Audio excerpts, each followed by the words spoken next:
C'était lundi. Les candidats à la présidentielle ont passé le grand taux devant les petits patrons de la CPME. Le lendemain, le Conseil national du numérique réclamait des actions et des sous pour la transformation digitale des PME. En 20 ans, la PME de mon invité est devenue grande et a trouvé sa place dans le quotidien de beaucoup de Français. Bonjour Jacques-Antoine Granjon. Bonjour David. Président et fondateur de venteprivée.com. Merci d'être avec nous ce matin pour nos 20 ans. Est-ce que vous faites partie, vous, de ces entrepreneurs qui demandent aux politiques des moyens, des baisses de charges, des actions pour permettre aux entreprises de respirer? La question est vaste, parce qu'on ne peut pas répondre oui, on demande ou non, on ne demande pas. Moi, ce qui m'intéresse, c'est comment les entreprises vont pouvoir créer de la richesse pour protéger le modèle social français, qui est unique au monde. Quelqu'un, n'importe où, qui ait ses papiers, pas ses papiers, riche, pauvre, qui tombe dans la rue, aujourd'hui, on le ramène à l'hôpital, il est soigné peut-être par un grand professeur, peut-être par un interne, on s'occupe de lui, c'est gratuit, on ne lui demande pas sa carte de crédit. C'est unique au monde, ça n'existe qu'en France, c'est rare, il faut le protéger. C'est menacé aujourd'hui, Jacques-Antoine Granjon. C'est quelque chose qui est menacé à la fois par la crise des finances publiques, par certains qui veulent le remettre en cause ou rationaliser.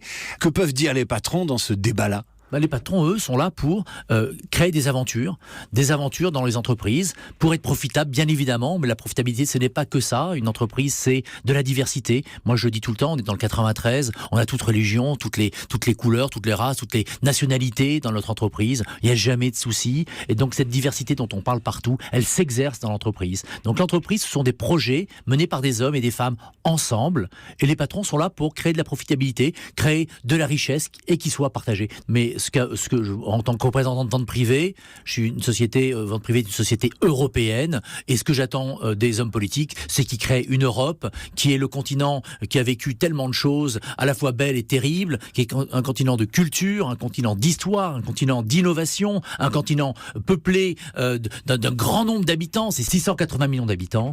J'attends qu'ils créent une Europe qui soit viable et qui soit en face des grands blocs qui sont les États-Unis, qui sont la Chine, etc. Et tous ensemble en Europe, on est beaucoup plus fort. Jacques-Antoine Granjon, en 20 ans, qu'est-ce qui a changé pour les entreprises françaises ? Quelle a été la grande révolution, selon vous ? Ce qui a changé, c'est que j'avais une entreprise, moi je vais vous parler de mon histoire, j'avais une entreprise de gros, 100 salariés, qui faisait 30 millions d'euros de chiffre d'affaires. Et même il y a 20 ans, je pense qu'elle faisait que 15 millions d'euros de chiffre d'affaires. C'était 100 millions de francs, c'était pas mal en francs, hein, mais en euros, c'est tout petit. Et que 15 ans après, elle fait 3 milliards, elle est dans 13 pays, elle emploie 4500 personnes. Donc le numérique a été un outil formidable de croissance, de création de valeur, de création d'emplois. Pour vous, est-ce qu'en 20 ans, le numérique a créé des emplois ? Il y a un débat aujourd'hui pour dire est-ce qu'il en détruit ou est-ce qu'il en crée ? Chez Vente Privée, il en a créé, évidemment, mais... On ne va pas rentrer dans le débat schumpeterien sur est-ce que le progrès détruit plus d'emplois qu'il n'en crée.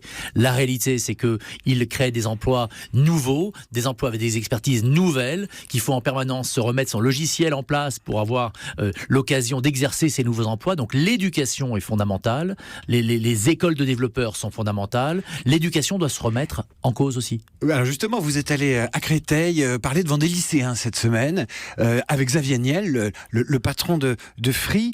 Les étudiants vous regardent aujourd'hui comme des champions de sport, comme des stars. Le rôle modèle de l'entrepreneur a totalement changé en 20 ans. Bon, d'abord, il a changé, mais ils attendaient quand même Matuidi qui est pas venu. Et puis, ils ont quand même énormément applaudi Guy Savoie qui était avec nous. Donc, comme quoi, ils aiment aussi les choses, les cuisiniers, c'est le métier le plus dur du monde. Ils aiment les sportifs. Mais ils ont compris aussi que il y avait des aventures entrepreneuriales. Qu'est-ce qui les fascine, ces jeunes-là de 20 ans, qui n'étaient pas du tout fascinés par l'entreprise il y a 20 ans et ils vous regardent comme des chevaliers ? Qu'est-ce qui justifie ça ? Non, ce qui était intéressant là-bas, c'est de leur expliquer que ça part toujours, à un moment donné, d'une idée de quelqu'un, d'une volonté sur une table, et qu'on ne devient pas gros tout de suite, et qu'il faut 20 ans pour arriver peut-être à faire grossir son entreprise. Ça part petit, et quand vous dites aux gens ça part petit et c'est possible, alors vous leur donnez de l'énergie pour éventuellement le faire. Jacques-Antoine Granjon, quand on visite votre entreprise, on voit des œuvres d'art dans l'open space, dans les entrepôts. J'ai vu un King Kong fabriqué avec des porte-manteaux métalliques. David Mack, oui. Vous avez un pied dans la culture. Vous avez racheté 3 théâtres ces dernières années. Quelle est l'ambition qu'il y a derrière ? D'abord, il n'y a pas spécialement d'ambition derrière le fait d'acheter des œuvres d'art. Il y a d'avoir les moyens de se faire plaisir. Et comme j'ai des murs, j'ai toujours acheté des artistes et j'ai posé des tableaux sur les murs et les murs dans les bureaux. Et donc, il y a beaucoup d'œuvres d'art. Maintenant, je pense que la culture et le modèle français qui protège fortement la culture en général, où on est un pays où il y a le plus d'expositions à Paris, de musées au même moment. Il y a une richesse culturelle en France qui fait partie de notre modèle social et qui est fondamentale et que là aussi, il faut protéger. J'ai toujours aimé que Vente Privée est un site très virtuel, on l'a dans la poche, c'est 100% pure player. Les théâtres, ça existe vraiment et on ne dit pas que ce sont les théâtres de vente privée, mais quand on le sait, ça fait une résonance et c'est intéressant de dire, vous savez, les acteurs, ils montent sur la scène, ils montent sur les planches et on les voit et ça fait le lien avec ce pur virtuel. Ça incarne exactement, on est dans l'incarnation. Alors, justement, vous aimez les bâtiments, vous avez fait construire il y a 2 ans un bâtiment qui s'appelle le Vérone, sur lequel vous projetez pas des pubs autour, vous savez, autour du périphérique, il y a des sièges sociaux, puis il y a des pubs. Vous voulez projeter des œuvres d'art. Pourquoi vous projetez pas des pubs comme tout le monde? Alors, c'est un bâtiment qui existait, qu'on a rénové avec Jean-Michel Villemotte. Il s'appelle le Vérone parce que mon ami artiste qui a fait la façade s'appelait Pucci di Rossi. Il était né à Vérone, c'est la ville des amoureux. Il est mort et c'est Jean-Michel qui a fini son travail. Et on s'est posé la question sur cet écran.